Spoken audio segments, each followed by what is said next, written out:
Hello, আসসালামু আলাইকুম সবাইকে। সবাই কেমন আছেন? আশা করি সবাই ভালো আছেন। আল্লাহর রহমতে আমরা সবাই ভালো আছি। সবাইকে স্বাগতম জানাচ্ছি আমার ছোট্ট একটি page simple lifestyle with Abrar থেকে। তো আশা রাখছি আপনারা সবাই আমার চ্যানেলটিকে সাবস্ক্রাইব করবেন, শেয়ার করবেন, লাইক করবেন, কমেন্টস করবেন এবং পাশেই থাকবেন। যাই হোক, আজকে শুক্রবারের দিন ছিল। সকাল সকাল উঠে টুকটাক রান্না করে খাওয়া দাওয়া করে আম খাচ্ছিলাম। তো আম সচরাচর ছিলে কাটা হয়, এভাবে আসলে কখনো কাটা হয় না। তো আমার ছেলেটা আবরার আর কি বলছিল যে মামুনি এভাবে একটু আম কেটে দাও, আমি এভাবে খাবো। তো ওকে এভাবে আম কেটে দেওয়ার কারণে ও খুব খুশি হয়ে গেছিল, বলতেছিল যে মামুনি খুব ভালো কাজ করেছো।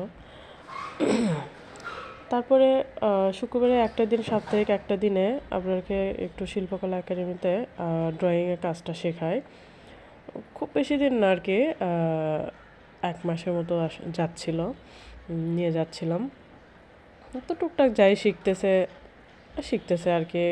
স্যার যেভাবে শেখাচ্ছে, স্যার এখানে আমাকে বলছিল যে ও ছোটো মানুষ, এখানে সবার থেকে ও সবার ছোট, তো ওকে বেশি চাপ দিবেন না, যা শেখাচ্ছি এগুলাই একটু বাসায় প্র্যাকটিস করেন তাহলেই হবে।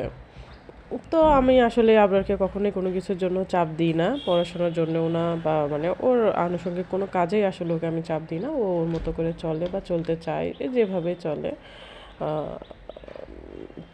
ভালোই চলে। ছেলেটা আসলে মাশাআল্লাহ আমার খুব ভদ্র সভ্য এখনো পর্যন্ত তো আছে। এখন আল্লাহ বাদ বাকি কী করবে জানি না, তবে আশা রাখি, বা বাবা মার অবশ্যই আশা থাকে সন্তান যেন ভালো হয়, বড় হয়, মানুষের মতো মানুষ হয়। তো আল্লাহর কাছে এটাই চাওয়া, সবাই দোয়া করবেন আমার ছেলেটার জন্য। তো শিল্পকলা একাডেমিটা ছিল আমাদের বাসার খুব কাছে, 1-2 মিনিটের মতো সময় লাগে আর কি হেঁটে যেতে।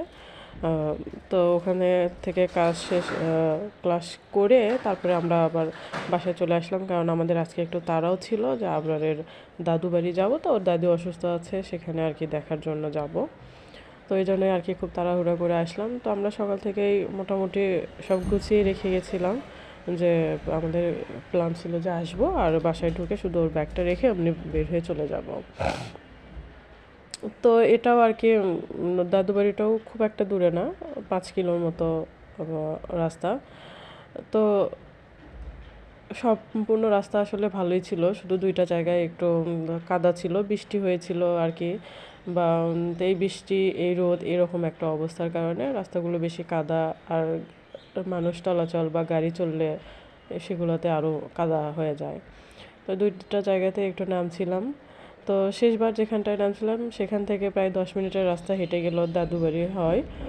তো আপনারা সেখানে মোটরসাইকেলে ওঠে নাই। ও বলতেছিল যে আমি এখন এখান থেকে দৌড়েই চলে যাব। তো যে কথা সেই কাজ আর কি, আমরা বারবার করে বলছিলাম বাবা এতখানি রাস্তা তুমি যাইতে পারবা না, এভাবে দৌড়াইও না, হাঁপিয়ে যাবা। কে শোনে কার কথা, ও দৌড়াবেই। তো আমরা আর কি স্লোভাবে মোটরসাইকেলটা চালাচ্ছিল ওর বাবা, আর ও সামনে সামনে দৌড়াচ্ছিল। এভাবে দৌড়াতে দৌড়াতে প্রায় সে আসলে চলেই আসছিল ওর দাদু বাড়ির কাছে। এটা যেটা দেখতে পাচ্ছিলেন এটা ছিল মসজিদ। আসলে ওর দাদু বাড়িটা একটু গ্রামের বেশি ভেতরে, তো সেখান থেকে মসজিদটা একটু দূরেই হয়। তো 5 ওয়াক্ত নামাজ পড়ার জন্য আসলে সবাই সময় মতো মসজিদে তো যাইতেও পারে না, এই কারণে সবগুলা কয়েকটা ঘর বাড়ি মিলে এখানটায় এই মসজিদটা আসলে করেছে। মূল দায়িত্বটা আজকে ছিল আমাদের ফ্যামিলির থেকেই। তো ওই কারণে মসজিদটা ওখানে করা, 5 ওয়াক্ত নামাজ এখানে পড়ানো হয়। দৌড়াতে দৌড়াতে আবার তো বাসার মধ্যেই চলে গেল। দেখতেই পাচ্ছেন এই যে বাড়ির ভিতর ঢুকে সবার সাথে দেখা সাক্ষাৎ করে সে বাইরে আসছে খেলার জন্য। বাইরে আকাশটা মেঘলা ছিল, বৃষ্টি হয়েছিল। তখন বাড়ির ভেতর ঢুকে বসেছিল সবাই। আবার বৃষ্টি শেষ হয়েছে, আবার বাইরে এসে খেলাধুলা করছে। তো দেখেন গ্রামীণ পরিবেশ খুব সুন্দর, চারিদিকে খোলামেলা পুকুর, গাছগাছালি, ভালোই লাগে। তো আমাদের আর কি বাড়িতে তো এরকম ওয়াল টিন সেট বাড়ি, তো সেখানটায় আর কি একটু রুমের প্রয়োজন পড়েছিল আবার। তো সামনের দিকে বাড়ি আগায় করলে কেমন একটা দেখা যায় যে লম্বা বরাবর ঘর হয়ে যায়, যার কারণে সবাই চিন্তা করলো তাহলে একটু ছাদ দিয়েই বাড়িটা করা হোক। এই কারণে আর কি ছাদ দিয়ে একটু 4 রুম বিশিষ্ট বাড়ি, দোতলা পর্যন্ত আর কি ছাদ দিয়ে করা হচ্ছে। দেখা যাক কতটুকু করতে পারে। আর দেখেন এত ছোট্ট ছোট্ট পেয়ারা গাছ, অথচ সেখানটায় দেখা যাচ্ছে যে অনেক পেয়ারা ধরে আছে, লেবু গাছে লেবু। তো আসলে ভিডিওতে তো ওইভাবে বোঝা ছিল না, ভিডিওটা করেছিলাম আসলে দেখানোর জন্য যে পাতার চেয়ে মনে হয় পেয়ারাই বেশি, এরকম একটা অবস্থা। গাছটা কত চিকন, অথচ পেয়ারা অনেক বেশি ধরেছিল। দেশি পেয়ারা যদিও, খেতে নাকি ভালোই। তো যাই হোক, এভাবেই সারাটা দিন কেটে গেল দাদু বাড়িতে আমাদের। তারপরে আস্তে আস্তে আমাদের 9টার অধিক হয়ে গেছিলো। তো আইসা আর আমার রান্না করতে ইচ্ছা করছিল না, তো বাইরে থেকে রুটি পরোটা আর ডাল নিয়ে আসছিলাম। তো আবরার আসলে খেতে বসে গেছিলো। ওর খাওয়া, খেলা, টিভি দেখা বলেন সব কিছুই একসঙ্গে ওর করতে হয়, মানে খেলা তো আর থাকবেই।